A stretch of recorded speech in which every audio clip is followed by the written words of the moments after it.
안녕하세요. 저는 서울 근교에 살고 있는 30대 후반인 돌싱녀입니다. 사연을 듣다 보니 문득 나도 한번 보내볼까 싶더라고요. 그래서 제가 겪었던 일들을 사연으로 적어 보내봅니다. 예전 저처럼 미련스럽게 사시는 분들이 혹시나 계신다면 부디 제 사연을 들어보시고 용기 내시라고 전하고 싶네요. 저와 남편은 대학교 때 첫 미팅 자리에서 만나게 되었습니다. 때묻지 않은 그 사람의 모습이 좋아 만나기 시작했고, 연애를 시작하고 얼마 되지 않아 저는 대학교 휴학을 하고 그 등록금으로 의류 사업에 뛰어들었습니다. 생계 목적은 아니었어요. 그냥 그 당시에는 학업보다 사업 쪽이 저한테 더 맞는다는 생각이 들었거든요. 저는 밤낮 없이 동대문을 다니며 물건을 비교 또 비교하고 어떤 시즌엔 중국 시장까지 방문해 물건을 고르기도 했습니다. 그렇게 노력한 결과 제 쇼핑몰은 자리를 잡았고 그때부턴 수입도 꽤 되더군요. 자기는 공부만 열심히 해. 돈은 내가 벌 테니까. 자기야, 진짜 고마워. 내가 꼭 합격해서 호강시켜 줄게. 가난한 집안의 장남인 남편은 홀어머니를 모시며 공무원을 목표로 공부하고 있었고 그의 꿈에 저도 힘을 보태고 싶었어요. 그런 저를 보며 부모님은 혀를 찼지만 저는 그만큼 남편을 사랑했어요. 결국 남편은 2년 만에 합격했고 저희는 양갓집에 결혼하겠다고 알렸어요. 남편의 집에선 겹경사라며 기뻐했지만 우리 집에선 반대가 심했어요. 저희 부모님은 금액은 많진 않지만 공실이 없는 건물 두 채와 지방의 땅도 조금 가지고 계셨거든요. 하지만 남편은 가난한 집안의 장남이니 탐탁치 않은 것이 당연했어요. 엄마가 반대하시며 하시던 말이 아직도 머릿속에 생생하네요. 걘 착한 게 아니라 우유부단한 거야. 그런 남자랑 살면 여자가 고생해. 제발 엄마 말 좀 들어. 그때 말을 들었어야 했는데 전 막무가내로 결혼을 밀어붙였고 결국 저희는 결혼하게 되었어요. 제가 그 당시 청약에 당첨이 돼서 34평짜리 아파트에서 신혼살림을 시작하게 되었고 필요한 가전 가구도 제가 다 했어요. 남편이 취업을 갓 했으니 능력이 되는 내가 하는 것이 당연하다 생각하면서 준비했어요. 대신 예물 예단은 다 생략하기로 하고요. 괜히 그런 걸로 시댁과 친정 사이에서 스트레스 받고 싶지 않았어요. 물론 형편이 안 되는 시댁을 배려하고 싶은 마음도 있었죠. 결혼 생활은 부모님의 우려와는 달리 행복했어요. 결혼 생활에 집중하기 위해 사업도 잠시 접은 저는 칼퇴근을 하고 돌아오는 남편을 위해 저녁을 준비하고 그런 대접을 받은 남편은 저에게 항상 이런 말을 해줬어요. 내가 전생에 나라를 구했나 보다. 우리 여보 같은 여자가 나랑 살아주고 말이야. 알면 잘해. 아니다. 앞으로도 지금처럼만 해. 알겠지? 그럼. 앞으로도 충성을 다하겠습니다. 충성! 이렇게 저희는 1년하고 6개월 행복했습니다. 문제는 엉뚱한 곳에서 생겼어요. 신랑의 남동생, 그러니까 시동생이 결혼하고 난 뒤부터 저희는 틀어지기 시작했어요. 안정된 삶을 위해서 공부를 했던 남편과는 달리 시동생은 이 일 저 일 가리지 않고 닥치는 대로 일만 해서 가게를 차렸어요. 장사가 꽤 되는지 장가 갈 때 집을 시동생이 스스로 장만해서 갔다고 하더라고요. 물론 시댁 도움은 없었고요. 시동생이 능력이 되니 동서도 시집 올 때 다 갖춰서 왔어요. 어머님께 코트, 가방, 심지어 집에 소파까지 바꿔드렸다고 하더라고요. 이때부터 시어머니의 비교와 홀대가 시작됐어요. 아가, 내가 아들이 2명이나 있는데 이런 대접은 또 처음 받아보는구나. 정말 고맙다, 아가. 아니에요, 어머니. 당연히 해드려야죠. 아이고, 마음씨도 고운 것. 우리 집에 복덩이가 들어왔어, 복덩이가. 아유, 어머님, 그만하세요. 형님 섭섭하시겠어요. 섭섭하기는 첫째야. 섭섭하니? 아니에요. 어머님, 섭섭하기는요. 뻔히 제가 있는 자리에서 몇 번이고 이런 얘기를 주고받는데 바보가 아닌 이상 알죠. 왜 모르겠어요? 아, 나는 미운 털이 제대로 박혔구나. 양가 집안 합의로 예물 예단도 생략했던 건데 그건 까맣게 잊으신 듯 보였어요. 점점 비교와 홀대가 심해졌지만 크게 신경 쓰지 않았어요. 제가 아예 해온 것이 없다면 눈치가 보이긴 했겠지만 금액으로 따지면 제가 동서보다 더 많이 해왔으니까요. 그저 따지고 들기 싫어서 조용히 있었어요. 전 당당했고 참을만 했으니까요. 하지만 점점 참을 수 없는 일이 벌어지더군요. 예, 둘째네 오늘 병원 다녀왔는데 아들이란다. 이게 무슨 겹경사니? 정말 복덩이도 그런 복덩이가 없어. 어머, 너무 축하할 일이네요. 시어머니의 전화를 받은 저는 온몸에 소름이 돋으며 큰일이다 싶더군요. 앞으론 애 문제로 날 볶아대겠구나 싶어서요. 아니나 다를까 심할 때는 하루에도 몇 번씩 시어머니에게서 전화가 왔어요. 너흰 아직 소식 없니? 아, 네, 어머니, 아직이요. 곧 생기겠죠. 곧이 언제니 대체? 너희 결혼한 지 이제 2년째다. 둘째네는 떡하니 아들까지 가졌는데 명색의 장남은 소식도 없으니 너희 노력은 하고 있는 거 맞니? 혹시 각방 쓰고 그런 거 아니지? 너희 혹시 피임하니? 처음에는 조심스럽게 물으시던 소식도 시간이 지날수록 점점 선을 넘으시더군요. 부부관계에 시어머니가 간섭하기 시작했고 심지어는 제 월경 날짜를 물으시곤 합방 날짜까지 정해주시더군요. 전 참다 못해 합방 날짜가 적힌 문자를 남편에게 보여주었죠. 여보, 이거 좀 봐봐. 이게 뭔데? 무슨 날이야? 어머님이 우리 합방하라고 정해주신 날짜야. 어떻게 생각해? 뭐? 우리 엄마가? 왜 그랬지? 나한테 생리 언제 하냐고 물으시더니 이렇게 문자 보내셨어. 우리 엄마가 급하긴 급한가 보네. 웃음이 나와 지금? 나는 하루에도 몇 번씩 임신 독촉 전화 때문에 스트레스 받아서 잠도 못 자는데. 미안해. 근데 좋은 게 좋은 거라고 여보가 좋게 생각해주면 안 될까? 내가 당신 그렇게 말할 줄 알아서 참고 참다가 하는 얘기야. 어머님 나한테 임신 문제로 전화하기 시작한 게 벌써 한 달이 넘었어. 정도껏 하셔야 나도 참지. 이건 해도 해도 너무하시잖아. 내가 보기엔 걱정이 돼서 이러는 것 같은데 당신이 너무 예민하게 받아들이는 것 같아. 흥분을 조금만 가라앉히고 좋은 게 좋은 거라고 좋게 생각해보자. 응? 그놈의 좋은 게 좋은 거라고는 무슨. 지금 생각해보면 이때 그만뒀어야 했는데 그 빌어먹을 사랑이 뭔지 남편의 그 우유부단하고 흐린 판단력도 사람이 너무 착해서 상황을 너무 좋게만 생각하려고 한다 싶더라고요. 평소라면 그냥 넘어갔겠지만 다른 것도 아니고 임신 문제이기에 더 확고하게 제 생각을 말해야겠다고 생각했어요. 시어머니가 선을 넘기도 하셨고요. 예민? 내가 예민해? 입장 바꿔서 생각해봐. 우리 아빠가 당신한테 하루가 멀다 하고 전화해서 임신은 아직인지 같은 방은 쓰는지 서로 언제 잤는지 그런 걸 물어본다고 생각해봐. 심한 날엔 아침, 점심, 저녁 끼니 때마다 연락 오셔. 그런 날엔 나 밥도 제대로 못 먹어. 이래도 내가 예민하다고 생각해? 여보, 그리고 나라고 아기 가지기 싫은 줄 알아? 나도 아기 가지고 싶어. 남편을 잡고 얼마나 울었는지 몰라요. 그간의 서러움이 한 번에 밀려오면서 진짜 어린아이처럼 울었어요.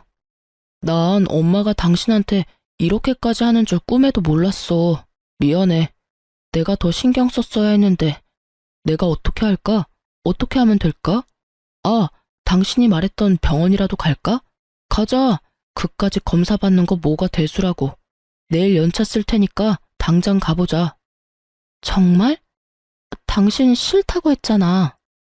당신이 이렇게 우는데 내가 싫은 게 대수야? 가보자. 가면 되지. 그리고 엄마한테도 내가 당장 전화할게. 그냥 하는 말이 아니었어요. 제가 보는 앞에서 시어머니께 전화를 걸더니 내일 병원 가기로 했으니 앞으로 임신 문제로 연락하지 말아달라고 아주 단호하게 말하고 전화를 끊어버리더라고요. 전 평소와 달리 확실히 내 편을 들어주는 남편의 모습에 화가 좀 풀렸어요. 그렇게 다음날 병원에 가서 검사를 받았어요. 아무래도 자연 임신을 기대하기가 좀 힘드실 것 같습니다. 생각지도 못한 결과에 저는 충격을 받았지만 저보다 더 큰 충격을 받아 금방이라도 울 것 같은 표정의 남편을 보니 어떤 말도 나오지 않더라고요. 집으로 어떻게 돌아왔는지 기억도 나지 않았어요. 그냥 정신을 차려보니 거실 바닥에 우리 두 사람이 꼭 안고 울고 있었어요. 여보, 괜찮아. 부모님껜 죄송하지만 우리 둘이 행복하게 잘 살자. 요새엔 일부러도 안 낳는다잖아. 그렇게 좋게 생각하자. 그렇게 말해줘서 고마워, 여보. 다시 한번 느끼지만 당신 참 멋지고 좋은 여자야. 아니야. 당신이 멋지고 좋은 사람이니까 나도 그렇게 닮아가는 거야. 우리 행복하게 잘 살자. 그렇게 저흰 부모님껜 비밀로 하고 우리만의 행복을 위해 잘 살자고 서로를 위로했습니다. 남편의 전화 때문인지 시어머니에게서 더 이상 전화도 오지 않고 나름 평화로운 날을 보내고 있었어요. 며칠째 기운 없는 남편을 위해 선물이나 사줄까 하는 생각에 휴대폰으로 검색을 하고 있었죠. 그때 시어머니께 문자가 왔어요. 아가, 내가 급해서 그러는데 1,000만 원만 좀 빌릴 수 있을까? 너무 급해서 그래. 순간 멍하더라고요. 100만 원도 아니고 1,000만 원이라니. 혹시나 보이스피싱이 아닐까 하는 생각에 전화를 걸었어요. 아가, 문자 봤니? 네, 어머님. 혹시 무슨 일 있으신 건 아니죠? 그런 건 아니고 급하게 필요한 일이 있어서 그래. 혹시 누구한테 연락을 받았다거나 협박을 받았다거나 제가 걱정이 돼서 그래요. 얘가 사람을 세상 물정 모르는 노인네로 하는 것도 아니고 내가 보이스피싱이나 당할 사람으로 보이니? 빌려주기 싫으면 싫다고 말하려무나 쉐미 바보로 만들지 말고. 에이, 어머님은 참 혹시나 해서 여쭤봤어요. 요즘 세상이 너무 흉흉하잖아요. 어머님 계좌로 보내드리면 되죠? 그럼 내 계좌로 보내주면 되지. 네, 어머님, 지금 보낼게요. 확인해 보세요. 금액이 너무 커서 부담스럽긴 했지만 며칠 전 적금 탄 것도 있고 해서 빌려드렸어요. 임신 문제도 좀 걸리기도 했고요. 고맙다는 말 한마디 듣지 못했지만 많이 급하셔서 인사도 잊으셨나 보다 했어요. 물론 남편에게도 따로 말을 하지 않았어요. 굳이 숨길 일도 아니지만 그렇다고 먼저 말을 꺼내기도 좀 그랬어요. 괜히 생색내는 것처럼 들릴까 봐서요. 그러던 어느 날 시어머니가 오랜만에 연락을 주셨더라고요. 저는 벌써 돈이 생기셨나? 의아했어요. 네, 어머님. 예, 둘째가 글쎄 입덧이 심해서 아무것도 못 먹고 있다지 뭐야. 그래서 말인데 너 장 좀 봐서 둘째 내로 좀 와. 와서 나랑 같이 음식 좀 하자. 온 김에 오랜만에 얼굴도 보고 밥도 같이 먹고 얼마나 좋아? 둘째네 어딘지 알지?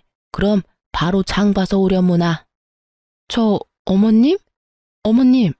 어머님! 전 그렇게 끊어진 전화를 보며 황당함에 웃음이 나더군요. 빌려드린 돈 얘기는커녕 장을 봐서 오라니. 저를 파출부라고 여기는 기분이 들었어요. 이런 걸 보고 일종의 가스라이팅이라고 할까요? 워낙 좋은 게 좋은 거라는 남편의 말을 듣고 살다 보니 어느새 저도 그렇게 살고 있더라고요. 호구되는 줄도 모르고요. 어쨌든 저는 출산 경험이 있는 친구들에게 전화를 돌려 입덧에 좋은 음식을 묻고 물어 되는 대로 다 사들고 동서내로 갔습니다.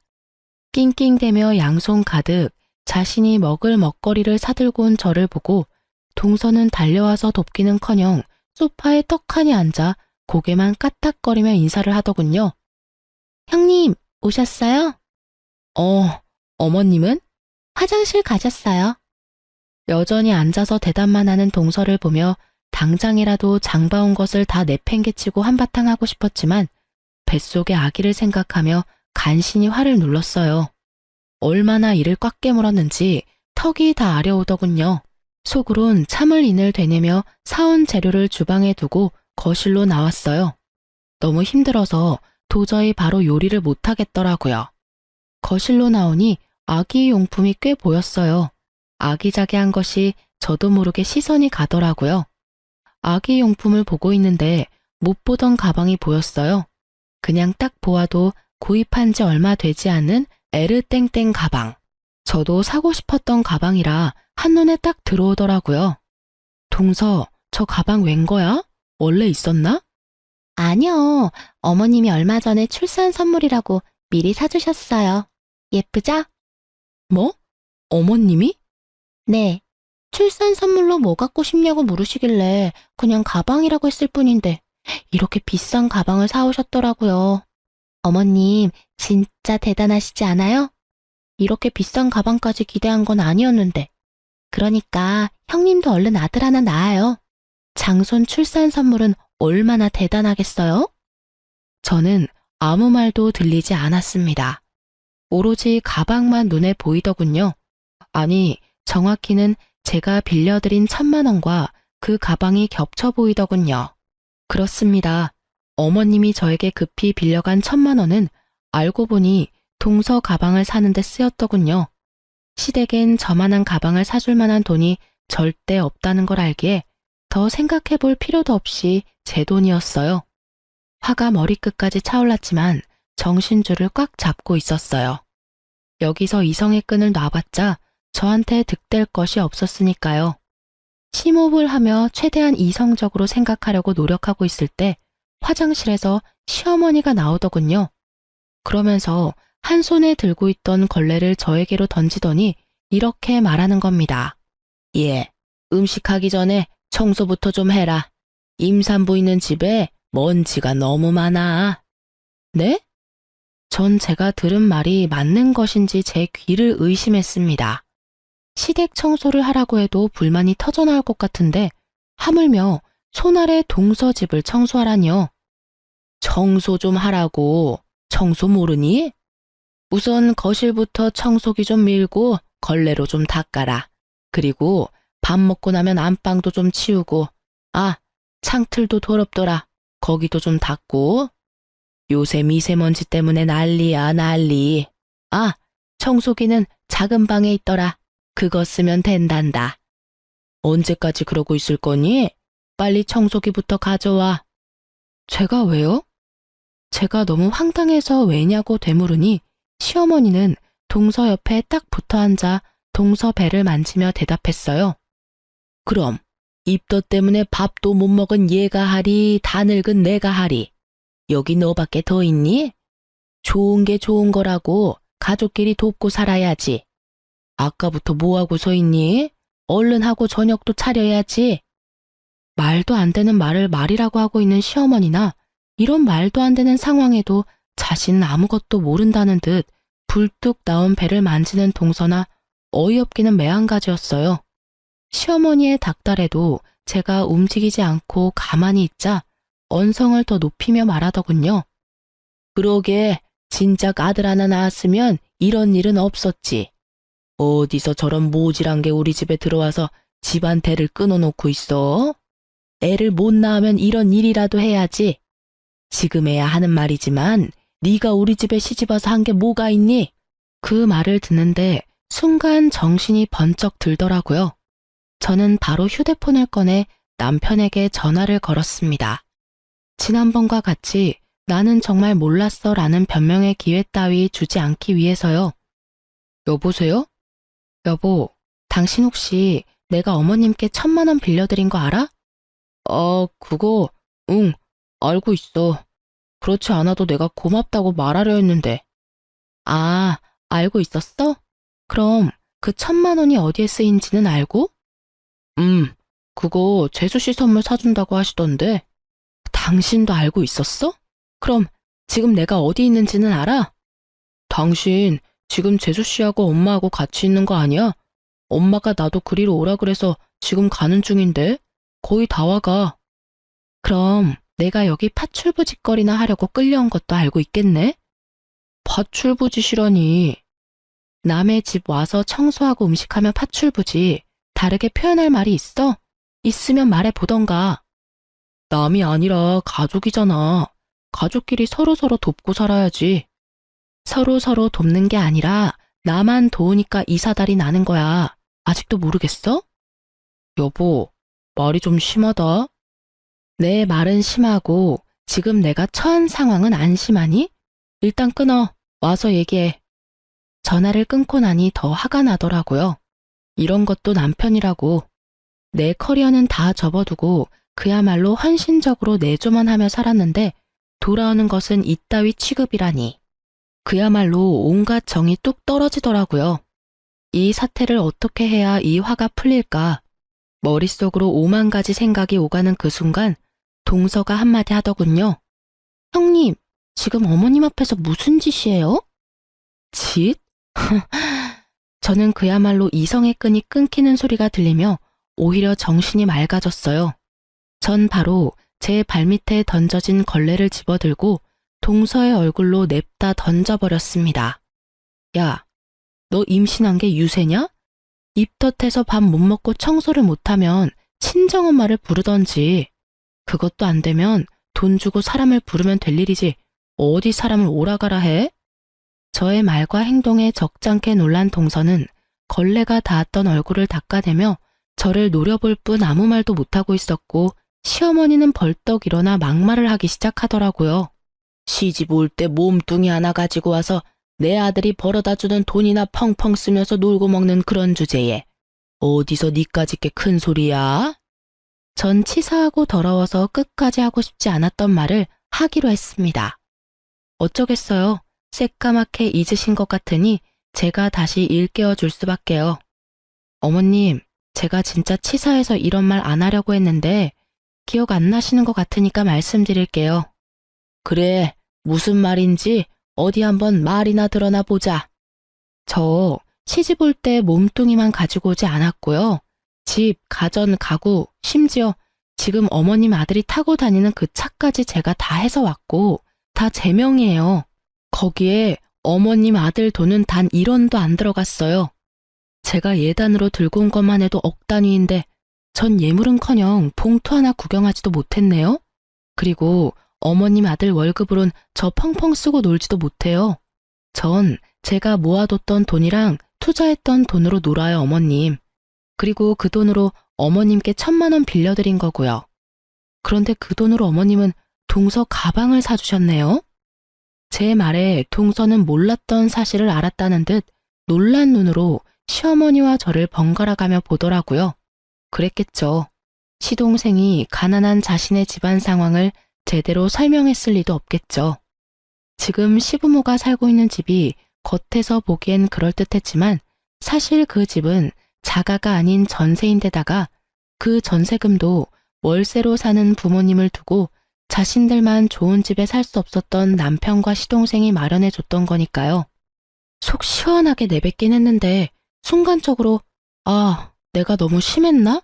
싶더군요. 미우나 고우나 아직은 시어머니고 어른이시니까요. 하지만 그런 저의 고민을 한 방에 날려줄 말들이 시어머니 입에서 흘러나오고 있었습니다. 너 아들 하나 못 낳는 년이 성질만 나빠서는 너 그러니까 아기가 안 생기는 거야. 알아? 너같이 돈만 밝히고 못된 년은 평생 노력해도 임신은 꿈도 못 꿀 거다. 혹여 임신이 된다고 해도 그 애가 멀쩡히 잘 붙어 있겠니? 그 못된 신부에 떨어지고도 남지. 이 나쁜 년. 부모님께도 한 번도 들어본 적 없는 욕과 저주 섞인 말을 듣고 저는 생각했습니다. 사실을 밝혀야겠다고. 이런 사람에게 더는 배려할 필요가 없다고 말입니다. 아니요. 저는 충분히 아기 낳아드릴 수 있는데 어머님 아들이 고자라서 아기를 못 낳아드려요. 제가 문제가 아니라 어머니 아들이 문제라고요. 무정자증이라고 아세요? 어머님 아들이 무정자증이래요. 그렇습니다. 병원에서 저희가 들은 말은 남편이 무정자증이라 임신이 어려울 것이라는 결과였습니다. 저는 남편을 너무 사랑했기에 모든 것을 그냥 받아들였습니다. 저에겐 있지도 않은 이세보단 남편이 우선이었고 자신에게 문제가 있으니 다시 임신 얘기가 나오면 남편이 중간 역할을 잘해줄 것이라 믿었으니까요. 그래서 다 비밀로 하고 그냥 묻고 지나가려 했는데 이렇게 나오니 더는 숨길 필요가 없겠더라고요. 뭐가 어쩌고 저째? 네가 이제 하다 별 거짓말도 다 하는구나. 아들 가진 둘째가 부러우면 부럽다고 말해. 잘난 것도 하나 없는 년이 어디서 거짓말이야? 못된 년, 나쁜 년. 할 말 못할 말이 따로 있지 어디서 그딴 거짓말을. 말에 반은 욕설인 그 사람을 보며 전 더 이상 어머니라 부르기도 싫어졌네요. 그래서 더 눈을 똑바로 뜨고 말했어요. 아줌마, 그럼 잘난 동서랑 평생 사세요. 네? 이 잘난 것 하나 없는 년은 이만 사라질 테니까요. 제 말을 들은 동서는 너무 놀라 두 손으로 입을 틀어막았고 시무는 저를 한 대 칠 기세로 다가왔어요. 저는 때릴 테면 때려보라는 심보로 가만히 서 있었고요. 그런데 갑자기 시무가 바닥에 주저앉아 대성통곡을 하는 것이 아니겠어요. 저를 잡아 죽일 듯하던 기세는 온데간데 없고요. 저는 당황스러워 바닥에 주저앉은 시무를 보고 있었어요. 그 순간 제 뒤에서 목소리가 들려오더라고요. 이게 다 무슨 일이야? 엄마 왜 울어? 그래요. 남편이 어느새 제 뒤에 서 있더군요. 시무는 자기 아들이 오는 걸 보고 우는 연기를 시작하신 거였어요. 제가 아까 잠근 걸 혼자 들고 들어오느라 현관문을 열어두고 닫는다는 걸 깜빡했더라고요. 그 활짝 열린 문으로 남편은 들어왔다가 이 사단을 본 것이었어요. 당신이 뭐라고 했어? 남편의 물음에도 제가 아무 말도 안 하니 동서가 얄밉게 답했어요. 어머님이 청소 좀 도와주면 안 되겠냐고 하시니까 형님이 제 얼굴에 걸레를 막 던지고 어머님한테는 아줌마라고 하면서 소리를 막 지르시는데 저희 너무 무서웠어요. 무정자증 얘기는 빼더군요. 그건 동서도 입에 올리기 그랬던 모양이었어요. 동서의 소름 끼치는 연기가 끝나자 더 소름 끼치는 어머님의 연기가 시작되더군요. 아이고, 내가 너무 오래 살았지. 오래 살았어. 청소 좀 같이 하자고 했더니 시애미를 잡아먹으려고 하지를 않나. 손 아래 사람이 좋게 한마디 했다고 시애미 보는 앞에서 걸레를 집어 던지지를 않나. 그뿐이니? 감히 내가 보는 앞에서 내 아들을 쥐잡듯이 잡고. 아이고, 내가 너무 오래 살았어. 내가 죽어야지. 이 꼴 보면서 더 살면 뭐해? 어머님, 그런 소리 하지 마세요. 막장 드라마에서 보던 장면이 눈앞에 펼쳐지자 할 말은 사라지고 넋을 놓고 보고만 있게 되더라고요. 그러면서 이때껏 저런 사람들을 가족이라고 생각했던 저 자신이 한심스러우면서 상황이 더 명확히 보이기 시작했어요. 아, 이 사람들은 내가 진짜 우습구나, 날 진짜 호구로 봤구나 하고요. 아줌마? 당신 진짜 그랬어? 실망 가득한 눈빛으로 저에게 말하는 남편을 보며 저는 신랄 같은 희망마저 사라졌어요. 그랬어. 제정신이야? 왜 그랬어? 당장 사과 못해? 내가 왜 사과를 해? 당신 날 몰라? 내가 이렇게까지 하는 데는 그 이유가 있을 거란 그런 생각은 못하는 거야? 이유? 그래, 이유나 좀 알자. 당신 도대체 왜 이래? 엄마가 당신한테 돈 빌려서 가방 사준 것 때문에? 그깟 1,000만 원이야. 다시 벌면 되는 거고. 돈은 엄마가 다시 갚는다잖아. 그리고 우리가 그 돈 없으면 죽어? 그것도 아니잖아. 뭐? 그리고 장봐 와서 밥 좀 해주면 안 돼? 다른 사람도 아니고 임신한 가족이 입덧 때문에 밥도 못 먹고 있다는데 많이 양보해서 우리 엄마가 너무 심했다고 치자. 그렇다고 시어머니한테 아줌마라고 하는 게 제정신으로 할 수 있는 말이야? 당신 이런 사람이었어? 저는 더는 말할 가치를 못 느끼겠더라고요. 입 아프게 말해봤자 알아들을 사람으로도 안 보였고요. 그래도 할 말은 해야지. 이것까지 참았다간 병이 생길 것 같아 겨우 입을 열었습니다. 내가 제정신이 아니었네. 그러니까 이딴 호구짓이나 하고 있지. 뭐? 호구짓? 가족끼리 돕는 게 호구짓이야? 그렇게 가족 돕는 게 좋으면 네가 와서 하지 그랬어. 엄연히 따지면 난 가족도 아니잖아. 그리고 와서 음식하는 건 내 몸이고 내 손인데 왜 네가 된다 안 된다를 판단해? 네가 된다고 하면 나는 당연히 와서 청소도 하고 음식도 해줘야 해? 웃기지도 않아, 진짜. 그깟 1,000만 원? 1,000만 원은 당신 돈이야? 내 돈이야. 그리고 그깟이면 네가 빌려주지 그랬어. 아, 너한텐 1,000만 원은 고사하고 500도 없지? 야, 너 진짜 말 다 했어? 아니, 아직 중요한 말을 못했어. 우리 이혼해. 난 더는 이런 취급받으면서 너랑 살 생각 없어. 그러니까 잘난 너희 가족끼리 잘 먹고 잘 살아. 당신 후회할 짓 하지 마. 후회? 참나. 큰 착각하는 것 같아서 하는 말인데 나 당신한테 손톱만큼도 미련 없어. 오히려 나 지금 기뻐. 이젠 이 지긋지긋한 집안 안 보고 살아도 된다고 생각하니까 몸이 막 깃털처럼 가볍다고. 그러니까 너나 후회하지 말고 잘 살아. 그리곤 뒤를 돌아 그대로 나와버렸습니다. 뒤에서 남편이 부르는 소리와 어머니의 욕설이 들려왔지만 다 무시했어요. 차에 탄 저는 친정으로 향하며 바로 변호사를 선임했어요. 아주 비싼 돈을 주고 말이에요. 전 될 수 있으면 빠르고 통쾌하게 이혼하고 싶었거든요. 친정에 도착한 저는 최대한 한쪽에 치우치지 않으려 노력하며 상황을 부모님께 설명했습니다. 한참 동안 듣고 계시던 부모님이 말씀하셨어요. 우리 딸 많이 힘들었겠네. 따뜻한 부모님의 목소리를 듣는데 왜 그렇게 눈물이 나는지 저는 오랜만에 부모님 품에 안겨 울었어요. 진작 엄마 말 들었으면 이런 일도 없었을 텐데. 미안해 엄마. 말 안 듣고 고집 부리다가 이런 꼴이나 보이고. 눈물 콧물 범벅이 되어 말하는 저를 보며 엄마가 머리를 쓰다듬어주며 말하셨어요. 딸, 이런 꼴이면 어떻고 저런 꼴이면 어때? 넌 여전히 엄마 아빠가 사랑하는 딸인데. 내 딸이 경험하지 않았으면 했던 일이긴 하지만 어쩌겠어? 이미 우리 딸이 다 보고 듣고 경험해버린 걸. 그러니까 앞으로는 그 경험을 밑거름 삼아 더 좋은 길로 나아가면 되는 거야. 알겠어? 그리고 이 말을 깜빡했는데 잘했어 우리 딸. 그런 취급받으면서 결혼 생활을 이어나갈 필요 없어. 그럴 땐 그냥 박차고 나와서 새롭게 시작하면 돼. 비록 그 길이 힘들고 험할지라도 넌 다 이겨낼 수 있어.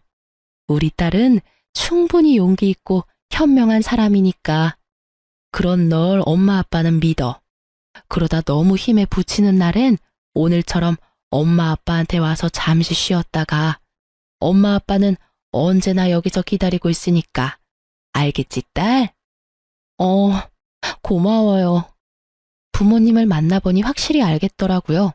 저는 사랑받아 마땅한 사람이라는 것을요. 그동안 전 미련하게도 그 중요한 사실을 잊고 살았더라고요. 그간의 상처를 씻어낸 저는 변호사를 만나 상담을 진행했어요. 상담 결과 집, 차 등 제가 결혼할 때 마련했던 것은 당연히 다 제 것이고 유책 배우자는 신랑이니 위자료까지 받을 수 있다고 그러더군요. 아, 물론 빌려준 1,000만 원도 주고받은 문자가 명백한 증거가 되어 당연히 받을 수 있고요. 시어머니의 욕설과 저주에 가까운 발언은 증거나 증인이 없어 고소가 힘들 거라고 했어요. 녹음해야 했는데 그럴 정신도 없었고 동서가 증인으로 나설 일은 없을 테니까요. 위자료가 그렇게 많진 않았는데 워낙 가진 것이 없으니 빈털터리가 될 상황에 놓인 남편과 시댁 식구들이 동시에 찾아와 싹싹 빌더군요. 여보, 내가 잠시 정신이 어떻게 됐었나 봐. 당신이 나한테 어떻게 했는데. 내가 엄마 오는 걸 보고 그만 너무 흥분을 해서 미안해. 당신 기분부터 풀어줬어야 했는데. 그래, 아가, 내가 미안하단다. 나는 아기 걱정에 그만 내가 너무 심했어. 사과하마. 형수님, 죄송해요. 저라도 말렸어야 했는데. 형님, 화 푸세요. 제가 임신 때문에 너무 예민해져 있어서 버릇없게 굴어서 죄송해요. 이미 떠난 마음은 그 어떠한 말로도 돌아오지 않더라고요.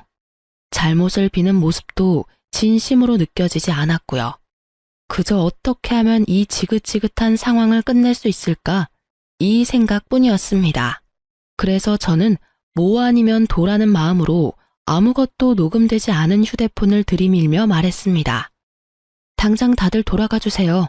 그렇지 않으면 그날 어머님께서 저한테 욕하시고 심하게 말씀하신 거 이 휴대폰에 낱낱이 녹음되어 있는데 이것까지 변호사님께 제출해서 고소 진행해달라고 할 겁니다. 알겠어요?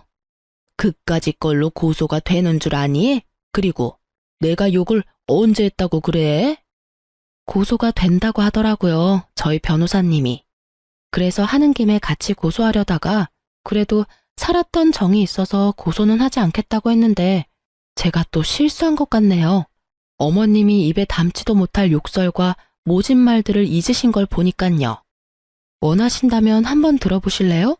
저도 한번 들려드리고 바로 고소 진행하죠 뭐. 저의 천연덕스러운 연기에 다들 입으로 욕은 하지 못하지만 눈빛으로는 심한 욕들을 하고 돌아가더라고요. 그렇게 저의 이혼은 빠르고 성공적으로 잘 마무리되었어요. 오래 연애를 했던 터라 이혼 후에도 남편의 얘기가 들려오더라고요. 그때 그 집 문이 활짝 열려 있어서 앞집 옆집 사람들이 싸우는 거 다 들었다더라. 너희 시댁이었던 집이랑 동서네랑 한 동네였잖아. 그 동네에 그 집 첫째 아들 무정자증이라고 소문이 쫙 돌았대. 거기에다가 그 시어머니였던 사람이 너한테 막말하면서 욕한 것도 소문이 쫙 돌아서 한동안 난리 났었어. 뭐 그런 뻔뻔한 집안이 다 있냐고. 그러니 그 동네에서 계속 살 수 있겠니? 아파트는 헐값에 그냥 처분하고 시댁집도 이사했다고 하더라. 우리 친구들 사이에도 소문 쫙 나서 네 전남편 재혼은커녕 모임도 못 나온다 그러더라. 요즘엔 본가 들어가서 살고 있다나 봐. 하긴 너한테 위자료 주고 집 얻을 돈이나 있겠어? 그러게 좀 잘하고 살지. 너 같은 복덩이가 어디 있다고. 그러게나 말이다. 너희 부모님은 뭘 하셔? 내 얘기 들으시곤 잘했다고 칭찬까지 해주시더라. 하긴 나 같아도 그렇겠다. 하여튼 잘했어. 다음 주 모임인데 넌 나올 거지? 생각해보고. 전부 네 편이니까 불편하게 생각하지 말고 편하게 와서 밥이나 먹고 가. 알겠지? 알겠어. 고마워. 신경 써줘서. 별 말을 다 한다. 다음 주에 봐. 자기 일처럼 통쾌해하며 제 복수의 끝을 알려주는 친구의 전화 덕에 전 비로소 발을 뻗고 잤답니다. 여기서 끝이냐고요? 아니요. 이혼 절차가 마무리되고 한 달도 지나지 않은 어느 날 동서가 찾아왔더라고요. 형님, 제발 다시 한번 생각해 주시면 안 될까요? 제가 잘할게요. 동서, 이러지 마. 형님, 제발요. 이러다가 어머님은 물론이고 아주버님까지 모시고 살게 생겼어요. 저 좀 살려주세요. 역시는 역시였습니다. 사람 쉽게 변하는 게 아니더군요. 저한테 미안해서 온 것이 아니라 자신이 가난한 집안을 다 떠맡게 생기니 호구 같은 제가 필요해서 왔던 거더군요. 저는 뱃속의 아기를 생각해 좋게 보내려 했건만 하는 행실을 보아하니 말로는 곱게 보내긴 힘들어 보였어요. 그래서 나보고 다시 그 집구석으로 들어가서 또 그렇게 호구 잡히고 살라는 말이야? 동서, 양심이 있어 없어? 어떻게 나한테 그런 말을 해? 그리고 동서 나한테 어떻게 했는지 잊었어? 나 더는 동서뿐 아니라 그 집안 사람이랑 말도 섞기 싫으니까 당장 돌아가줘. 제가 진짜 잘못했어요. 형님, 이렇게 빌게요. 앞으로 형님 말이라면 뭐든 다 듣고 잘할게요. 결국 동서는 무릎까지 꿇고 빌며 울더라고요. 배는 만삭인데 그런 몸으로 그러고 있으니 난감했습니다. 안쓰럽고 이런 것이 아니라 일으킨다고 잘못 건드렸다간 또 무슨 일이 생기는 거 아닌가 하는 생각에요. 그래서 전 우는 동서를 손끝 하나 대지 않고 경찰에 신고했습니다. 임산부라는 사전 설명도 했고요. 몇 분 뒤 여경분들이 오셔서 동서를 데리고 가더라고요. 그리고 그날 저녁 소식을 들은 남편이 찾아왔더라고요. 야, 너 이렇게 독한 여자였어? 어떻게 임신한 사람을 경찰에 신고할 수가 있어? 이 정도 되는 여자니까 곱게 경찰 불러서 돌려보낸 줄이나 알아. 다른 여자 같았으면 질질 끌어다 내쫓았어. 알아? 너 진짜 독하다. 너 때문에 재수씨는 이혼한다고 짐 싸들고 나가버렸고 우리 엄마는 그 충격에 쓰러지셨어. 어떻게 책임질 거야? 동서가 집을 나갔어? 하긴 그간의 한 짓거리를 보면 그러고도 남겠다. 근데 그게 왜 내 책임이야? 호구짓하던 든든한 방패막이 사라지니 도망친 동서나 그 충격으로 쓰러진 네 엄마나 전부 자기가 저지른 일, 자기가 벌 받는 거야. 당신 진짜 내가 알던 사람 맞아? 이렇게 피도 눈물도 없는 독한 여자인 줄도 모르고. 당신이야말로 이렇게까지 상황 판단이 안 되는 사람인 줄 내가 미처 몰랐네. 진작 알았으면 이런 꼴까지 볼 필요도 없이 끝냈을 텐데. 이런 꼴? 내가 하고 싶은 말이야. 이런 여잔 거 진작 알았으면 결혼도 안 했어. 아니, 애초에 눈길도 안 줬다고. 내가 당신이 진짜 좋아서 결혼한 줄 알아? 우리 가족한테 잘하는 모습에 그냥 결혼한 거야. 거기에다 합격했다고 버리기엔 당신이 너무 불쌍했거든. 내가 바보였지. 이럴 줄 알았으면 그냥 그때 헤어지고 딴 여자 만나는 건데. 저는 그 순간 남편 뺨을 때려버렸습니다. 웬만해선 손도 대기 싫었지만 도저히 화가 나서 참을 수가 없더라고요. 참 고맙네. 그나마 남아있던 미운 정도 다 털어내게 해줘서. 그리고 방금 한 대 맞은 거 신고하고 싶어도 조금만 참아. 내가 아까 불청객 왔다고 신고해서 경찰들이 곧 올 거거든. 그때 신고하든가 말든가.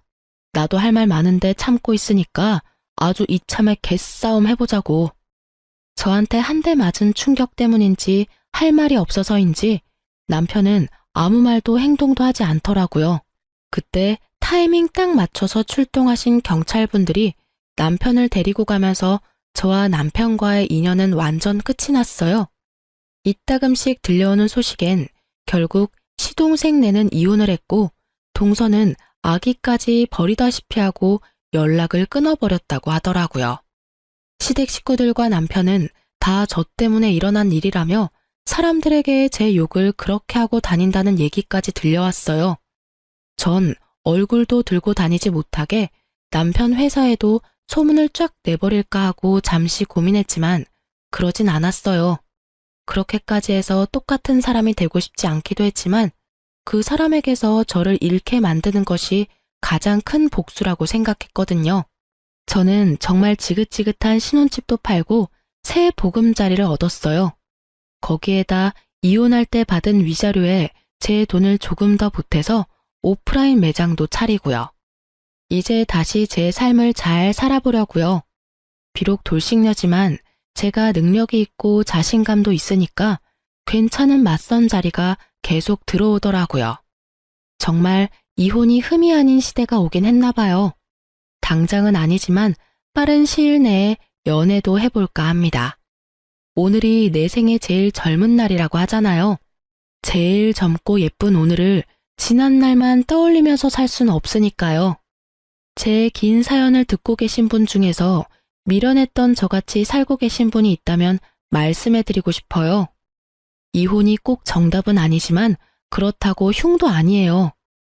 아내란 이유로, 며느리란 이유로 정당하지 않은 대접과 그것을 당연하게 여기는 사람들에게 주눅들지 마세요. 당당해지세요. 누군가에게는 둘도 없는 자식이자 대접받고 사랑받아 마땅한 사람입니다. 그럼 지금까지 제 긴 사연 들어주셔서 감사합니다. 좋은 하루 되세요.